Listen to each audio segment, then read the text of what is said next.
If not, I'm going to have to take some down. We won't get everybody in at the moment. Pete Wishart.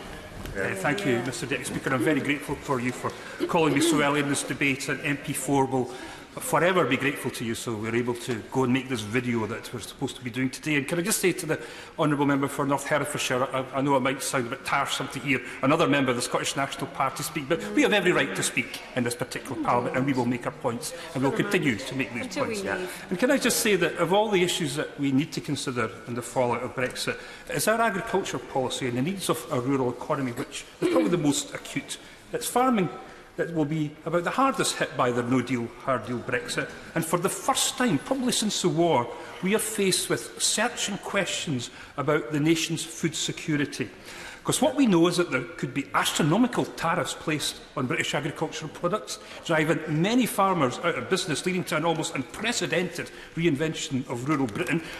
Agriculture goods are perishable. They could be sitting in a giant car park in the south-east of England waiting to get to market. These are the type of issues that we're going to be facing. And in the face of this incoming storm, we have this agricultural bill and this modest government response to a Brexit that could decimate the productivity of our agriculture and our countryside.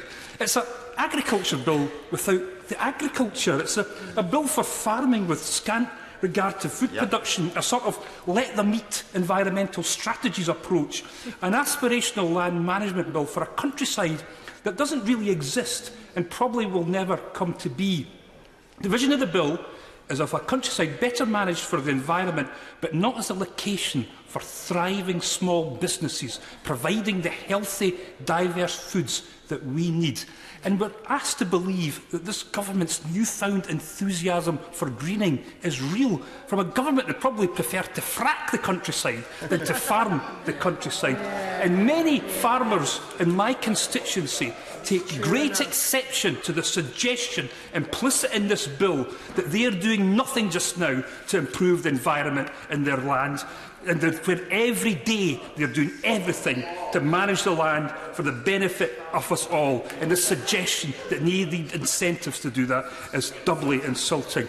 And as the Honourable Member for Westmoreland said, it's a very good point. This is a 7-year phasing out of direct payments to farmers. And for so many of them, this will be nothing other than an opportunity to quit farming once and for all. Now, the UK Government have kindly invited the Scottish Government to be covered by the provisions of the bill, which my colleagues in Edinburgh have quite rightly so far declined. Scotland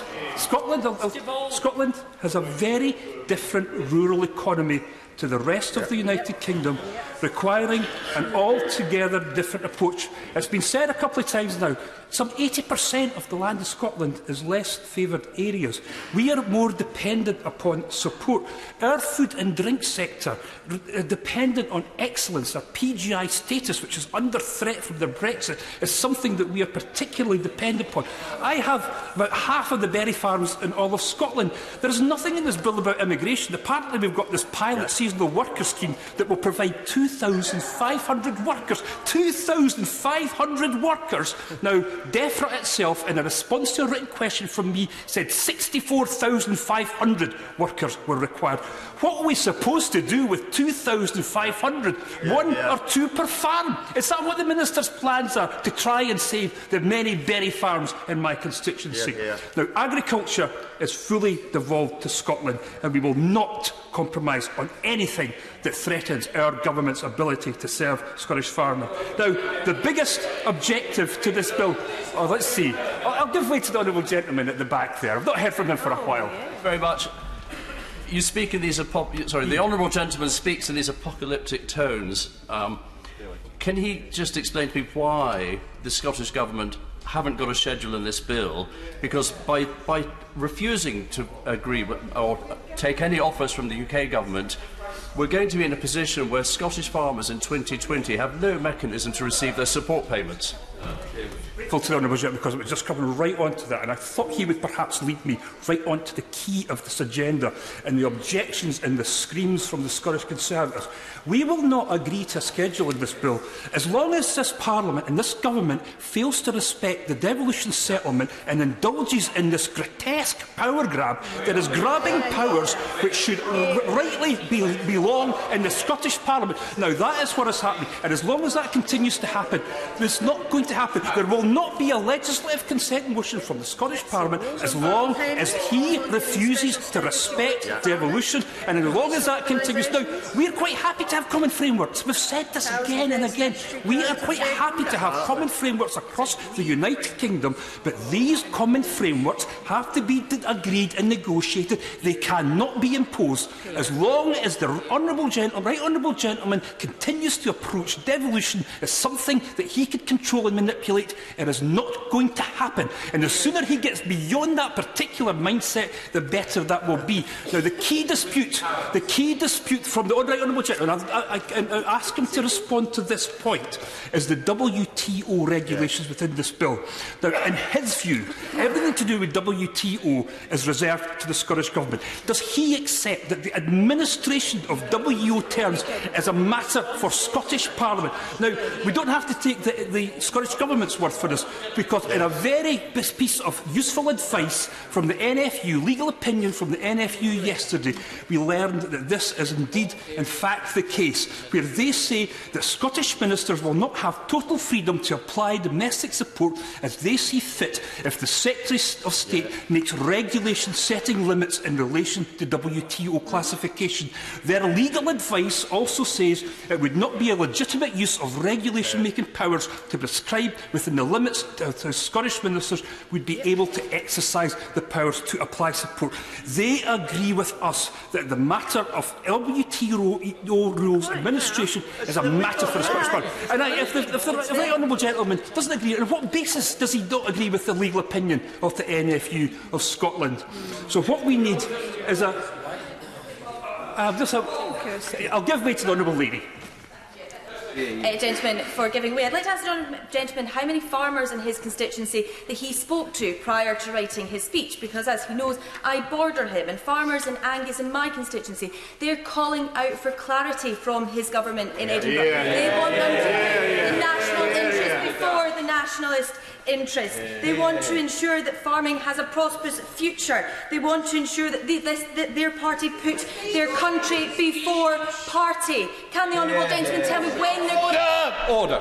Can I just say to honourable members, if it's an intervention, it's meant to be short, not a speech. I am very concerned about the number of members who wish to get in. I'm going to drop the time after this to 6 minutes. Don't be surprised it comes shortly later after dropping again. Pete Wishart, please. Thank you. And I'm grateful to the honourable lady. I sincerely am grateful, because this is the other key point that we've been hearing from them today, that apparently there is no plan or policy from the Scottish Government. Of course there will be a government bill. But let me tell the honourable gentlemen and ladies opposite. This bill presented by the Secretary of State is nothing other than an aspirational wish list. What we are doing is consulting with the sector. We will be hearing from our rural champions. Once we have heard back, there will be a clear agricultural policy bill which will be secure to ensure that Scottish agricultural interests are properly looked after. Not this aspirational nonsense that we're hearing from this particular government. What we need is an agricultural approach that acknowledges the full horror of a hard deal Brexit and the absolute disaster of a no deal if it comes along. The Scottish Government's Stability and Simplicity sets out a detailed 5-year plan to minimise the potential disruption of this Tory Brexit to our rural communities. A plan that will give farmers and crofters the stability during a period of unprecedented change, not of Scotland's making, because we have always got to remember Scotland wanted nothing to do with this disastrous Brexit policy, and it's up to us to try and clean up this mess to ensure that our farmers are properly protected and ensure that they will be able to do their business. When that consultation is concluded, the Scottish Government will set out its plans, taking into account recommendations from our own agricultural champions and the National Council of Rural Advisors. That is how you frame legislation. You speak to the sector involved, you just ask them what they want, you ask them what they would like to see in a bill, and then you legislate. Yes, of course. Can you explain to me why there are more Scottish Conservative MPs in this debate than Scottish Nationalist MPs? I'll just finish on this, given it's the Secretary of State got to stay. I've not got time to respond to that. But I particularly enjoyed his histrionics when challenged on convergence funding. I have never seen the Secretary of State so rattled. And the question back to him is, when will he do the right thing by Scottish farmers and give the money that is due to them back as soon as possible? Point of order. Bill Wigan, point of order.